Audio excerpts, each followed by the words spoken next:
Καλησπέρα. Καλησπέρα. Για πείτε μου, αυτό που βλέπω εδώ, τρέμουλο του βαρυτικού ηλεκτρομαγνητικού πεδίου της Γης, τι είναι? Τρεμουντάνα. Ξέρετε τι είναι η τρεμουντάνα? Μπα. Θα σας πω.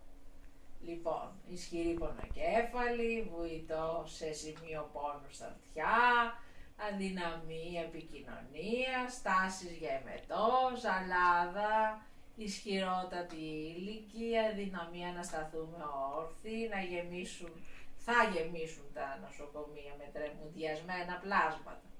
Αλίμονο και τότε τίποτα δεν θα μείνει κρυφό.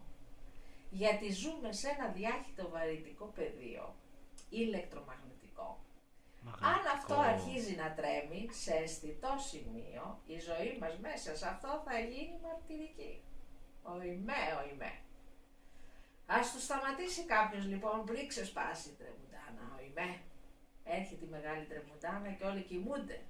Ακόμα και οι συνωμοσιολόγοι θύματα της παραπληροφόρησης κοιτούν τα άστρα στον ουρανό και μετρούν ψήλους στα άχυρα την ώρα που όλη η γη είναι στα πρόθυρα να ξεράσει τις δυνάμεις επαναφοράς της. Αυτό. Ωραία αυτά που μας λέτε. Ευχαριστούμε για τον χρόνο σας. Τίποτα.